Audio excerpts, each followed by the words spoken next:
जय श्री राम, जय हिंद, वंदे मातरम, भारत माता की जय। आज मैं बिहार में हो रहे लोकसभा चुनाव के ऊपर आ रहा हूं और वो भी इसलिए क्योंकि जो निर्दलीय प्रत्याशी मेहनत कर रहे हैं ना, उनके लिए आ रहा हूं। आज का यह वीडियो उन योद्धाओं के लिए है जो रणभूमि में से पीछे ना हटे, जो स्वाभिमान से समझौता नहीं किए, जो अपने अस्तित्व की लड़ाई, लोगों के स्वाभिमान की लड़ाई लड़ रहे हैं। वैसे वैसे योद्धा जिन्होंने आज ऐसा इतिहास बनाने का प्रयास किया है ताकि दुनिया याद रखेगी। पहला हम लोग याद करते हैं काराकाट लोकसभा का क्षेत्र, और वो ऐसा क्षेत्र जहां से भोजपुरी के सबसे जाने माने गायक पवन सिंह जी चुनाव लड़ रहे हैं। और एक काराकाट क्षेत्र अब ऐतिहासिक क्षेत्र बन चुका है। जिस काराकाट क्षेत्र को दुनिया नहीं जानती थी, आज बिहार के कोने कोने नहीं, भारत में जाना जा रहा है काराकाट क्षेत्र को। तो वैसे कैंडिडेट है, यह जरूरी नहीं कि पार्टी का सिंबल हो तभी हमारी पहचान होगी। हमारा व्यक्तिगत पहचान भी कुछ अलग होना चाहिए। और यह भी जरूरी नहीं कि अगर कोई पार्टी किसी को भी ला करके कहीं से खड़ा कर दे रहा है और हम उनका आंख मूंद करके समर्पण कर ले तो यह गलत होगा। कभी कभी हमको अपने अंदर टटोलना पड़ता है कि कैसे व्यक्ति हमारे लिए सुयोग्य साबित होंगे। जैसा कि काराकाट क्षेत्र में पवन सिंह जी पूरा मेहनत कर रहे हैं और कल अपना ताकत भी दिखाए, और काराकाट की जनता एकदम हाथ पसार करके आशीर्वाद देने के लिए तैयार है। पवन भैया खूब आगे बढ़े, एकदम विजयी हो, हम लोग यही कामना करेंगे। अपने क्षेत्र में जितना अच्छा काम करेंगे उतना अच्छा वो नाम कमाएंगे। संगीत से नाम कमाया उन्होंने, अब अपने कर्तव्यों से नाम कमाया, और काराकाट की जनता उनको लोकसभा सदन तक पहुंचाने का कार्य करे। दूसरा आते हैं हम लोग बक्सर। बक्सर में एक ऐसे व्यक्ति जो है आईपीएस, जिनको नौकरी से वीआरएस भी नहीं रिजिग्नेशन दिलवाया जाता है कि आप चुनाव लड़िए और बक्सर के लिए लड़िए, बेहतरीन बनाइए। वो असम में एसएसपी थे, जिनका नाम है आनंद मिश्रा सर। हमारे बड़े भैया हैं और हम लोग जुड़े हुए हैं उनसे।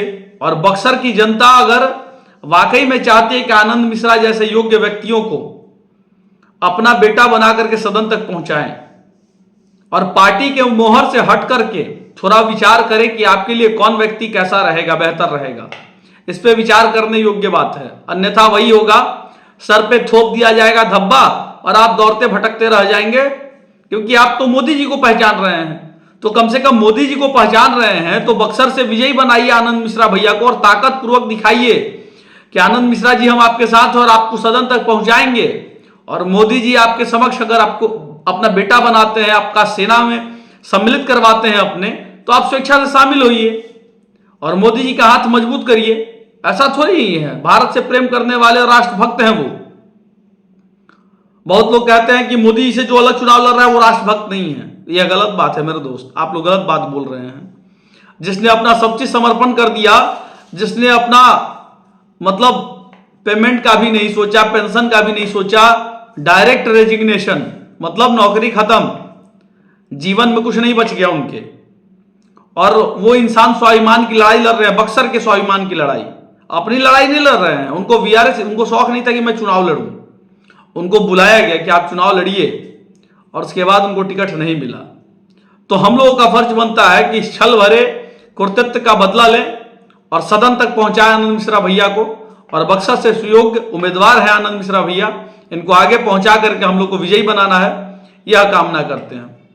तीसरा आते हैं निर्दलीय गुंजन सिंह जी लड़ रहे हैं, नवादा से लड़ लिए, वोटिंग भी हो गया, लेकिन उनका थोड़ा बहुत मनोबल डाउन है क्योंकि वहां वोट परसेंटेज उतना अच्छा नहीं गुजरा, क्योंकि लोगों ने भी उनके साथ थोड़ा बहुत धोखा किया है। कुछ चीज ऐसी हैं, लेकिन उन्होंने अपने स्वाभिमान की लड़ाई लड़ी, वो बदले नहीं, गुंजन सिंह जी।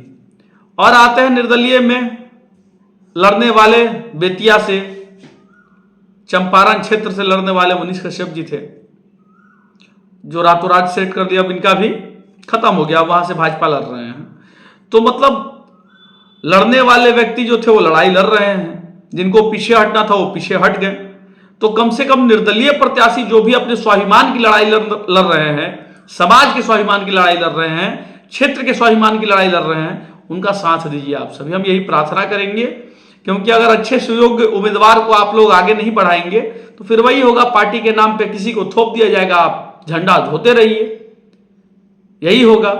फिर आप दिल्ली दौड़ते रह जाइएगा, आपका काम नहीं हो पाएगा। इसलिए घर के बेटे को चुनिए, घर के बेटे को आगे बढ़ाइए, चाहे वो किसी क्षेत्र से हो।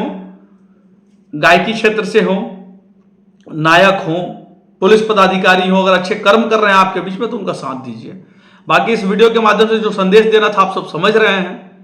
निर्दलीय उम्मीदवार बड़ा संघर्ष कर रहे हैं तो उनके संघर्षों का साथी बनिए और नरेंद्र मोदी जी जीतेंगे, इसमें कहीं कोई संशय नहीं है। नरेंद्र मोदी जी केंद्र में आ रहे हैं और केंद्र में बहुमत उनकी बन रही है, लेकिन जो भी निर्दलीय उम्मीदवार हैं उनको इतना मजबूत बनाइए कि वो भी जाकर के मोदी जी के सिपाही बने।